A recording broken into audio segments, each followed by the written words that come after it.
All right, guys, we have 8 stops today, and the goal is to see who needs maintenance and also who can we close today over the phone. If not, you guys will probably see a follow-up video to see who signs up and who doesn't.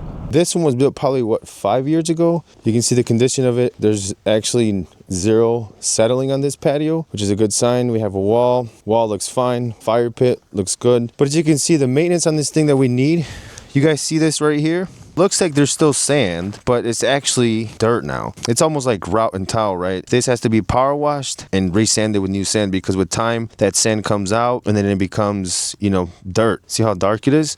It looks like sand, but it's not. And then on top of that, we'll seal this patio to give it a wet look sealer along with the walls. But yeah, outside of that, there's no major repairs, but for sure, this thing is due for maintenance. Steps is another thing that typically settles a lot on these patios. And check them out. Haven't moved at all. TV, fan. We're going to go ahead and take these measurements. I actually have my brother Juan with me today. He's got the iPad. We're going to be moving a lot faster. You guys actually are going to see a mixture of Belgard and Unilock patios. There's actually a beautiful fireplace from Belgard. This one, due to the space, we don't have the wood boxes, but it does come with wood boxes. It's a nice setup here.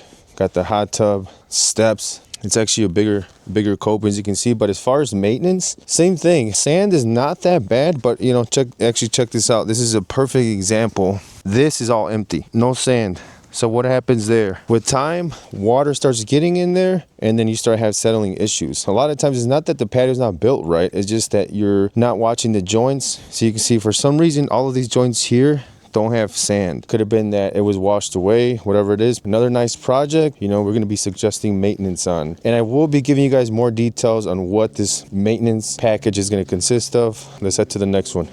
This is the driveway, and then we cover the front porch. Oh, we also have a retaining wall around. We have landscape lights. We use some U-Car. This is another Unilock one.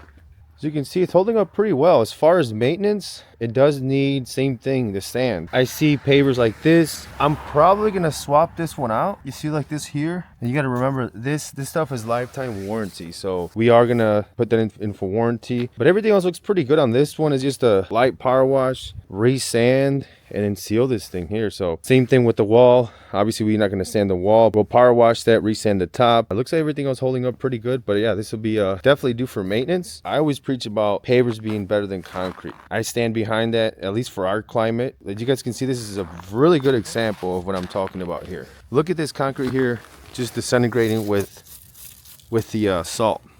Another Belgard project. We got our Scandina slabs, 24 by 36. The patio itself is holding up very, very well. Same thing with the steps. The only thing I see on this one, I see quite a bit of stains. I don't know if it's from the structure. A lot of times the structure leaks, or when they're watering the grass, whatever the case may be, but some stains there. This one, same thing, maintenance as usual. I am going to recommend it to the customer as well. And then once we seal this, that sealer will help. Since it's an oil-based sealer, it will help with those stains. But yeah, this one was pretty straightforward. We did some steps, some lights. And if I'm being really honest, this structure, I don't remember doing this. I think the customer put this thing up. And so yeah, we're going to go ahead and type this thing up, give them a call maybe later today, and see if they want to join the maintenance program. This project was a little more intricate because of the wall. But as far as maintenance, does it need it?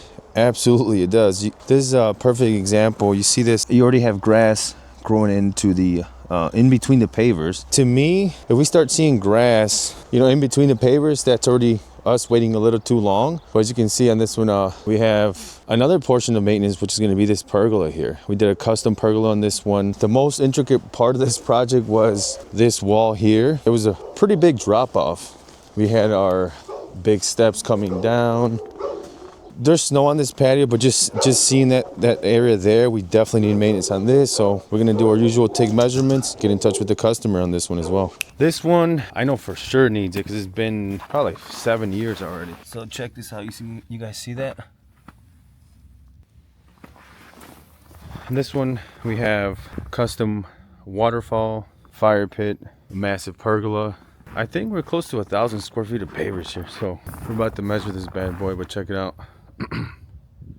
All right, guys, so we made it back. We were able to hit all locations and nothing crazy happened. I wasn't able to get in front of any homeowners because, you know, they're at work, whatever the case may be. It wasn't an actual appointment. Our office did let them know we're going to be there throughout the day at some point. You know, one thing I did learn is that it's something that we should have implemented way sooner, because, you know, these patios do need maintenance. And I feel like if you don't educate the homeowner on what type of maintenance they need, they won't reach out on their own. You would think that, you know, because they spent 20, 30, 40, even 100,000 on these projects, they would reach out to figure out what type of maintenance they need. But then again, it's our responsibility. It's our job as a contractor to educate the homeowner on, hey, this patio needs maintenance, or have your list and reach out to them when you know the maintenance is needed. So one thing that I will change from here on out is, as soon as we sell the project, just like a car warranty, I'm gonna talk to them about this maintenance package, and I'll tell you guys what it is. Let's say if it's $3,900 or $3,500 for the maintenance package. Well, what I'm gonna do is I'm going to split that $3,900, you know, in a 12-month period. They're actually gonna get, instead of just one visit, we're gonna have our team come for the second time in the fall. Let's say if it's $3,800, you divide that by 12, that's gonna be $316. So you either pay $3,800 up front and you get one visit, power wash, resand, and seal one time, or pay $316 a month and you get a second visit to winterize your patio. And how does it benefit them? Obviously, they get to split this in payments, monthly payments, for free. Number two, they get a second visit for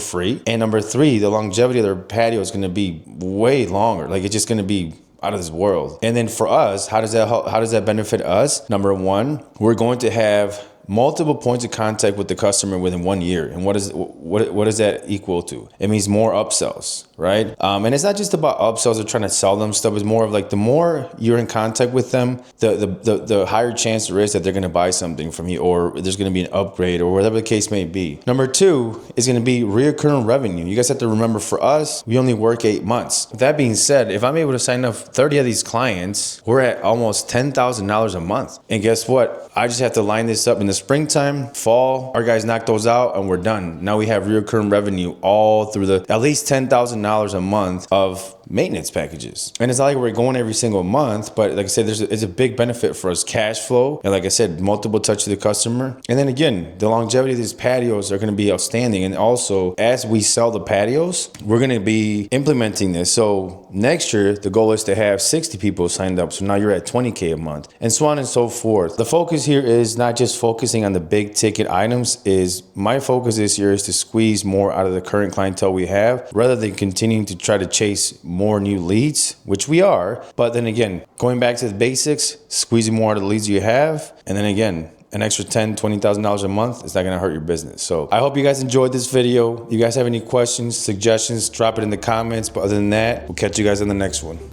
Today is the day we find out if we actually bring in an extra $10,000 a month of recurring revenue into our landscaping company. We're going to follow up with all of the customers we went to go see in the previous vlog. Yeah, we can do that. All right, go ahead and let me see. Okay, I'll read through it. I'll submit the. Go from there. Wait for you guys to make up your spring schedule towards it. So another one. I mean, some people want to pay for it up front. Oh, well, we almost screwed up.